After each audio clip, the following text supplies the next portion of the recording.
Oh man, week one of America under coming occupation. It's tough. It's tough for everybody. It's tough for me. It's not going to get easier for a while. I guess, I don't know about you. I probably moved from the grief stage to the anger stage, excuse me, of acceptance here of what's going on.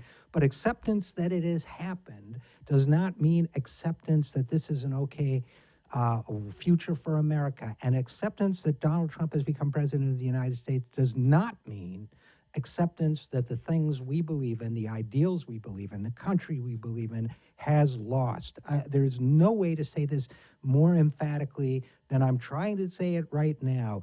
We will still prevail if we don't get discouraged, if we don't give up, if we don't let these people tell us that this victory is permanent. We've been around too long. I want to remind you that the last time the Democrats held so little power nationally was in 1928.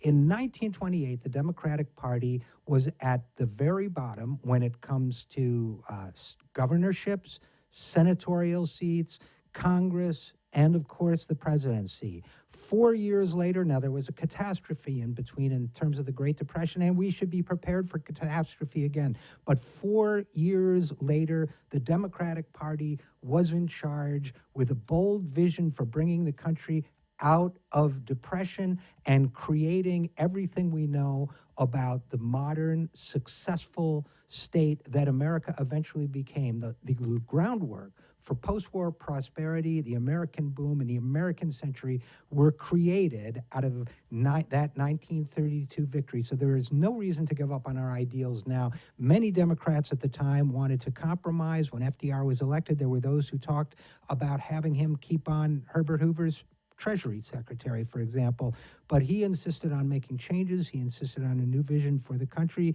We should be prepared to win again and to insist on the same. And along those lines, that also means it is time to think big about what the real alternative agenda is for this country. We have learned that compromising in half measures and doing what the other guy wants to do, but a little more slowly, is not a path to political success, and it's not a path to policies that wind up working. Social Security benefits, double them. I think that should be our principle. Bank reform, do it, and do it right, which means a Glass-Steagall Act for the 21st century, which means breaking up the big banks. Infrastructure, build it. Healthcare, Medicare for all, on and on and on. Everyone who wants a job and is ready to work, we should stand for making sure they do work, and that no American who works lives in poverty, and that no one has inadequate income to live a humane and decent life in the United States of America. It is a time to stand up against racism, sexism,